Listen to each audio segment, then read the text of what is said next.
One man, one Murloc, one giant angry badger. This is Blue Please. It begins now.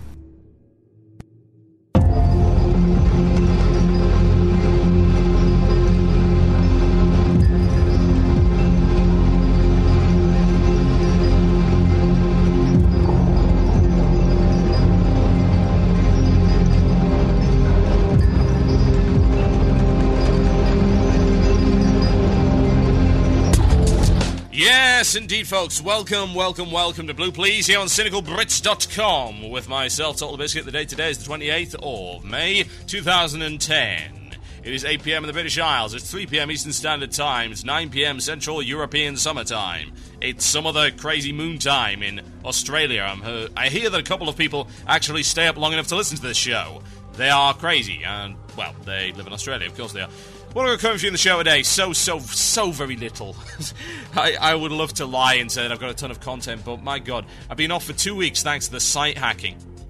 I've come back on, and of course my iTunes has been knocked out, so I've had no emails, I've had nothing in that regard, and I just hoped that Blizzard would either do something utterly outrageous that I could talk about, or they do something cool, or release some information about the alpha. And, well, they didn't. Seriously, I'm going to be digging deep to try and find some alpha information. There must be some somewhere. Gotta be. Someone is willing to spill the beans. I'm going to have a look around over the next couple of weeks and see what I can dig up on it. I have to watch out for the NDAs, but we'll see. We shall see. But yeah, it's been a pretty dull 2 weeks on the WoW front, I'm afraid.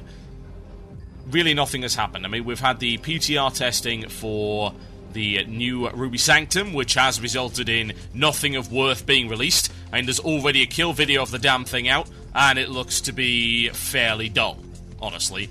It's sort of a mixture of Sartharian with a little bit of the elements from the Twilight Drakes in there, sort of phase-shifting mechanic, lots of fire, and that really is about it. A whoopity-doo-dah-day. I would love to get enthused about that, but quite frankly, it is freaking impossible to do so. Honestly, it is. It's absolutely, utterly impossible to get enthused about such a tiny little instance. Otherwise, oh yes, we had the rogue kill of 25-man patchwork, which reminds me of the things I used to see, like the hunter kill of... what are they? Hunter killed Magmadar and stuff like that. You know, the big stuff. Hunter kills a Corehound on his own and stupid stuff like that. That's all been sorted out. And I am not all that interested in that either. Honestly, I wish I was. And of course, AVR mode got broken, but we know all about that. And funnily enough, we actually discussed this about a week before it happened. So you already know my opinions on it. The fact of the matter is, Blizzard decided that no, they don't want AVR mod in the game anymore. They don't want you to be able to draw all over their game. And I suppose there is a bit of potential for abuse there, but really, it's amongst your guild, no more than that. But evidently, Blizzard thinks that it's too far, and they're the authorities on the matter. They think that AVR makes it too easy, and I would, to some degree, agree with them, honestly. I mean, we're talking about a mod that can tell you exactly where to stand, can tell you exactly where things are going to happen. Yeah, evidently, they think that is too much. So, okay, fair enough. There's the call. The call has been made. The line has been drawn in the sand. And I can't really complain about that, because the over-prevalence of modifications turning the game into something less organic than it was, to me, is a little bit harmful to it, especially with raiding. But some people probably don't agree with me on that. Evidently, Blizzard does agree with me on that, so there you go. And there's the remote auction house thing. I'm going to talk about that a little bit later on in the show. I do have a few choice words on that particular matter. Aside from that, in fact, it's pretty much business as usual. BlizzCon tickets have gone up. I could talk about that, couldn't I? I'll tell you about BlizzCon 2005, which is the one that I went to. And I'll also tell you about BlizzCon 2007 and 2008, which I heard a great deal about. Actually, 2009 as well. And the fact that the ticket price has gone up. Wonderful. Once again, jacking as much money as humanly possible out of there. $150, ladies and gentlemen. That makes it one of the most expensive conventions in the world. I would like to point out just a comparison right here, and I'll talk more in depth about this later in the show. For $150, you get a ticket and a little goodie bag from BlizzCon. Or, for $150, I can get 4 nights camping and 3 days of glorious metal at the Bloodstock Festival down in Derby this year, Bloodstock 2010. That costs £105, which with the current exchange rate is in fact $150. So, full accommodation, 3 days worth of glorious metal, and 4 nights with maybe 10, 20,000 fantastic metal fans. I cannot imagine which of these I would prefer. Good lord. What I will say to everyone is that there will be a Cynical Brit meetup. We had a WoW Radio one last year, and that went really well. Flew the WoW Radio flag. We'll be going down to the Bloodstock Festival 2010 this year for, again, 3 days of glorious metal, including bands such as Behemoth, Meshuggah, Children of Bodom, Twisted Sisters there, Fear Factory, Devon Townsend, Sonata Arctica, Encephalum, Corpiclani, ladies and gentlemen. Yes, indeed. Corpiclani is playing on the 3rd day. Ed Guy's there as well. It's looking absolutely fantastic. You want to be there. You really, really want to be there. Cannibal Corpse is there as well. We'll be watching them. And Gwar. Oh, yes. Looks like fun. 105 quid gets you in. That's where we're going. It's down in Derby, 2010, 13th to the 15th of August. And you get the night before there, which is basically festivities and camping and drinking. It's freaking awesome. So, yeah, we're going down there, and if you are remotely interested, there will be a thread on the Cynical Brit forum, which is now fully virus-free, thank God. Thank God indeed. And you'll be able to sign up there, and we'll get the meetup. So, without further ado, anyway, we talked about that, let's talk about this. Mail time. That sounds like it's mail time. Here's the mail. It never fails. It makes me want to wag my tail. When it comes, I want to wail. Yes, indeed, folks, it's mail time. That is time for the mail. Right, I've got some emails here. If you want to send them in, the Murloc@cynicalbrit.com. That's the place to do it. The Murloc@cynicalbrit.com. A lot of this show is going to be email-driven. I am hoping to get back in. I said a couple of weeks ago that I was going to go for the whole Ulduar with level-appropriate gear thing. And I'm going to do that. Yeah, absolutely. No doubt about that whatsoever. The problem is that with the 2 weeks of site downtime, I haven't been able to organise anything. There is now a thread on the Blue Please forum. Yes, indeed. Head over to Dark Weather Skies on the Cynical Brit forums, and you can sign up for that if you're interested in getting involved in the Ulduar hard modes with level-appropriate gear. Anyway, here's an email coming in from Cordain, and he has this to say. Hi! With the changes coming to Battle.net and the incorporation of it into WoW, do you think this will change much in-game? They seem intent on changing how the system works a lot, and with the integration of Facebook as well, will our gaming and WoW life become harder to keep separate from out of game? Theoretically, yeah, I suppose it would, but to be honest, I never really made a huge separation between them anyway. It comes down to the fact that WoW is a social game, and I play WoW with people that I also interact with on Ventrilo and Twitter, and if I used Facebook, then I suppose Facebook as well. As it happens, I don't use Facebook. I have a Facebook page. There's a Cynical Brit Facebook, and that's maintained by someone else, so I don't really get involved in that, but I have no problem per se in the integration of Facebook into WoW. Actually, I think that's a fairly good idea. The rationale behind that is WoW is a very social game, and any tool you have to sort of mesh that with your gameplay and indeed your social networking is a good thing. It makes organising raids easier, makes keeping tabs with people. Indeed, it makes getting new friends easier. All of these kind of things. If you want to acquaint with people, this is a good way to start it. And I know there's a social networking service for gamers called Raptor, which I'm told is fairly good, and I might have to end up using at some point in the not-too-distant future. But it's nice, again, to have the Facebook integration, and I assume we'll probably get Twitter integration as well, but that is... I've seen Twitter integration coming into games like Blur, for instance, brand new racing game by Activision, and it's got Twitter integration, and you can tweet all sorts of things. I won this race, blah, blah, blah, blah, blah. I don't give a damn, honestly. I really don't.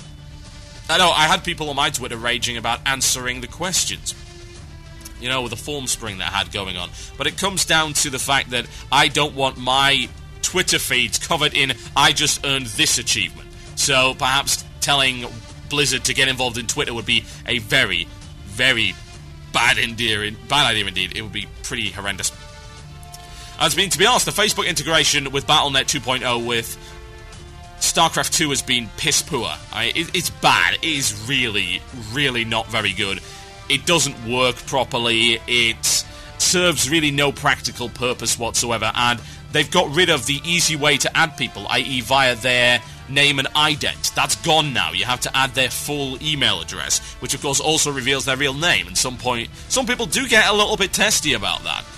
On the flip side, there is an advantage to using that. There's a Real ID broadcast feature, which is effectively like an in-game Twitter, whereby you can broadcast a bunch of stuff through to anyone that's on your Real ID friends list.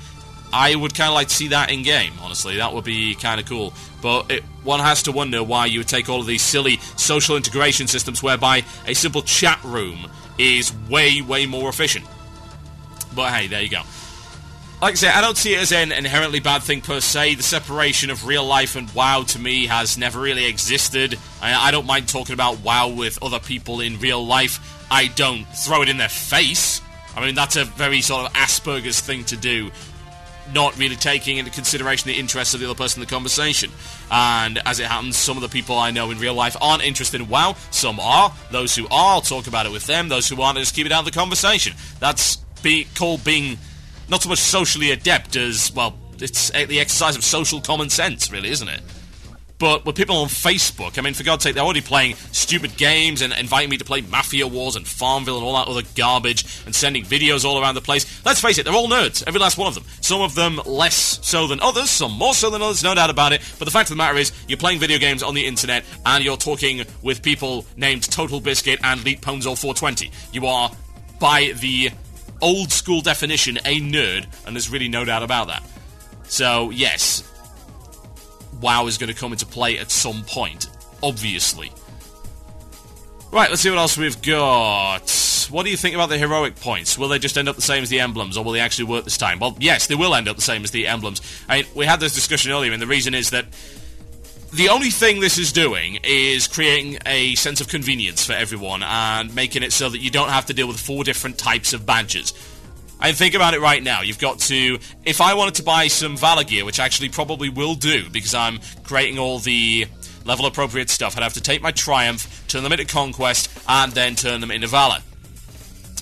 So that's a little bit of a hassle, and if for some reason I wanted then Heroism badges, which generally speaking you do if you want to get heirlooms, then I'd have to do it to Conquest, then to Valor, then to Heroism, and it's a total pain in the ass. So it is exactly the same. For the first couple of instances, it's going to work properly, as in, you know, best gear, blah blah blah, and you get appropriate rewards. But then once they start adding in the second tiers, they'll bump everything up one. We have exactly the same problem that we've got with Wrath, whereby people get gear they don't deserve, and as such don't put in as much effort into dealing with the harder content because, hey, I can just wait a little bit down the line and just take the gear by doing absolutely nothing. And indeed, trying to force people back into instances and 5-mans that quite frankly they don't want to go to because they're garbage is not a good way to make things happen. But hey, that's Blizzard for you. I really honestly have no idea what their plan is there. They seem to believe that their system right now works, which is odd because no one else seems to believe that. But hey, it's Blizzard. They will do whatever they damn well please, and there's really not an awful lot we can do about it. And I'll be honest, it's not the worst thing in the world. There are many, many more things they could do horribly wrong with Cataclysm. Really, really badly wrong. I'm hoping that they don't, but you never know. So we'll keep an eye on it and we'll see how the situation progresses in that regard. Right, let's see if I've got anything else in the mailbag before we go to the break. Here's one question from Jonathan Spencer, aka Saracen. At least I think it's Saracen. Oh, it's a sneaky shout, I don't know. One way or the other. He says, what I've been thinking about recently is simply that so many raiders have been raiding for so long that they just aren't nearly as interested in the content as they used to be, and we're getting sick of instances sooner and sooner. My question for you is there anything Blizzard can really do about that? Is it even possible for counter to be amazing past the first 2 months? Personally, I would think that they will invariably end up with the same boss encounters and everyone will get burned out fairly soon. The heart of the issue is really that the boss encounters are not nearly dynamic enough. They don't change enough from boss to boss to keep my interest after a first few kills. So perhaps my real question is this. With people having such lower tolerance for running the same instance over and over again, is Cataclysm screwed over before it even gets a real chance? Arguably, yes. It comes down to, are you sick of raiding? If you are sick of raiding, then yeah, you might get sick of Cataclysm, because it's going to be the same old kind of raiding. But it's going back to the TBC style of raiding, just bear that in mind.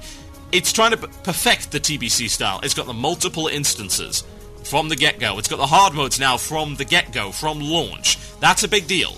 That may help, honestly. It's still binary hard modes, which is not as good, but I'm thinking maybe hard modes from launch and a proper progression path, as well as multiple instances per tier, will make the difference. If there's enough content to begin with, which it looks like there is, I mean, we're talking about 1 recycled crappy instance and 3 1 bosses, versus 3 fully fledged instances and 1 1 boss. That's what we're up against right now, and all that stuff is brand new. So I would think Cataclysm will launch better and will hopefully be more enjoyable. Obviously, I can't really guarantee that, but we'll see what happens, and all we can really do is hope. Otherwise, I suppose we're going back to TDO. My name is Stallbiscuit. You are listening to Blue Please here on CynicalBrit.com. Send your emails into the Murloc at CynicalBrit.com. Right, so I've got a track from the new Night Rage album. It's called Shed the Blood, and I'll be right back after this. Enjoy.